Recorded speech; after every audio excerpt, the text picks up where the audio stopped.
I was really pleased with our ability to finish the game and get out of here with a victory.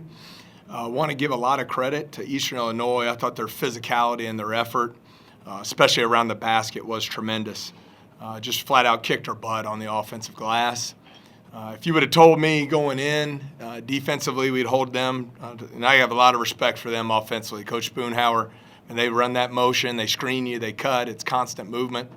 If you would have told me we'd hold them to 39% from the floor and 23 from three, and then on our offensive end go 50% from the floor and 39 from three, I would have thought we win by 15, 20. But credit to Eastern Illinois for their effort and their attack of the offensive glass made it a tight finish. Coach, when you look at those stats, what's the biggest thing that stands out to you? Everything I just said right there. Other than crashing the boards in effort, your team had effort. What did Eastern Illinois do to win the offensive rebounding battle 22-6? Well, I thought our effort was outstanding defensively. I mean, you have to be very disciplined defensively. Josiah Walsh, he's all league for a reason. Max Smith's been a three-year starter there, has had a great impact on their program. I think you saw George Dixon, what he's brought to their team. In their front court, he's been playing terrific in the last 4 or 5 games. His numbers are off the charts. So I thought our defensive effort was awesome until the release of the shot. And then we turned and watched, hoped it would fall in our lap. And, rebounding doesn't work like that. Those rebounds go to whoever wants them the most. And it just from my first glance watching it live, I thought EIU wanted those rebounds a lot more than we did.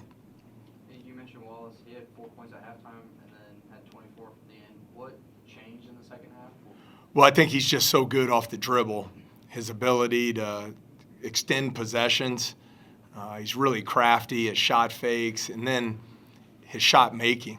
I mean, he hit some tough shots. We didn't want to overhelp in some situations there and give up a penetrating kick three. So he got his 24 points, but it did take 22 shots to get it. I thought we made him work and earn everything he got.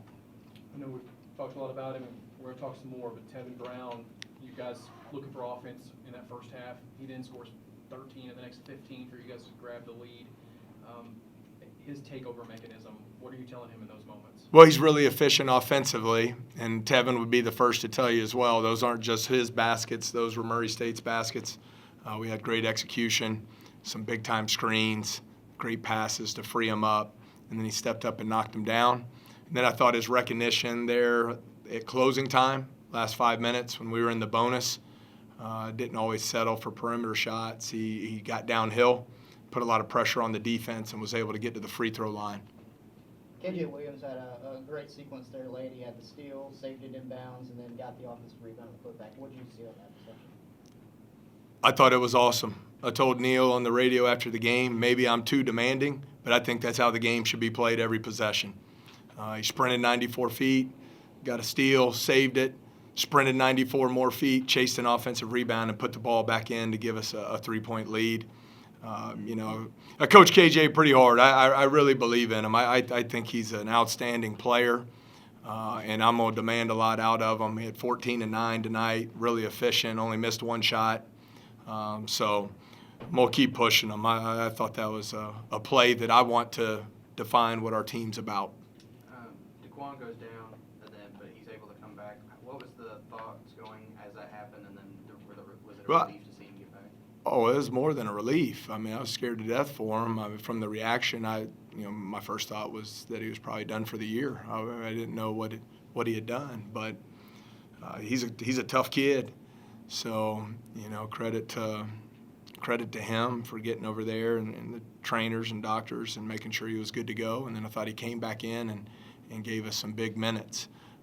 But you see that sometimes, an injury like that. I mean, that was scary. I think, it took kind of the steam out of our team, and everyone are very concerned about him. He's one of the favorite guys on our team because he's of his personality, and he's all about the team. So guys really like and respect him. So I thought that was a struggle there for us to respond when that happened.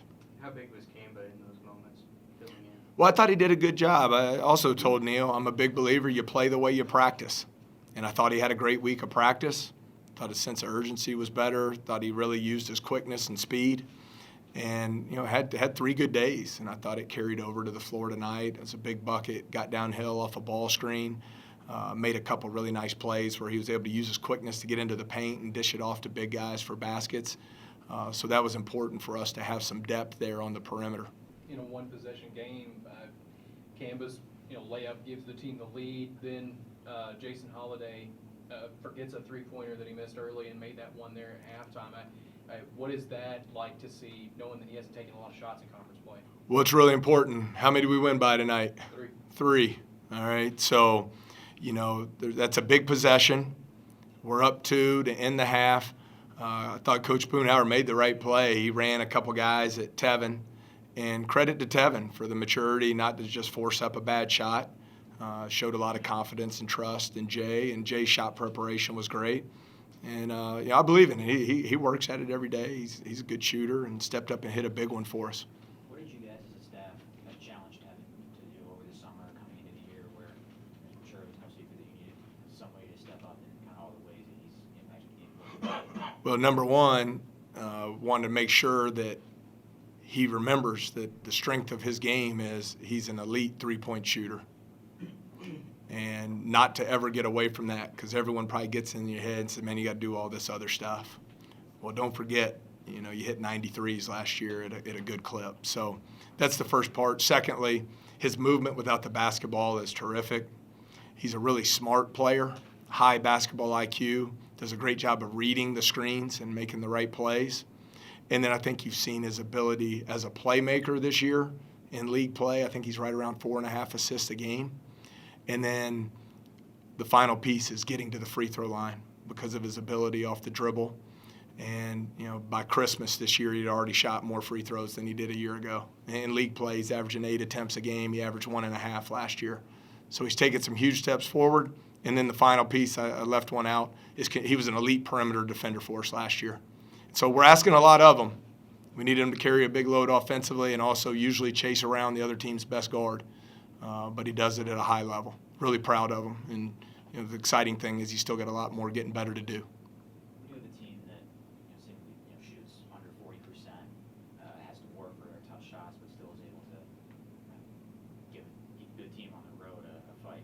What are some common ingredients that you kind of take away from a game like that about the opponent? Coach Boonhauer, he does a great job. Yeah, their talent evaluation, you can count on it every year. He's going to go out and get a junior college player or two that maybe didn't get as highly recruited and comes in as an all-league type player.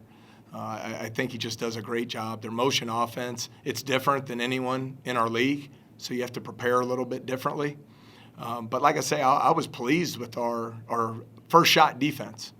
I thought we forced them into some tougher shots, contested most shots.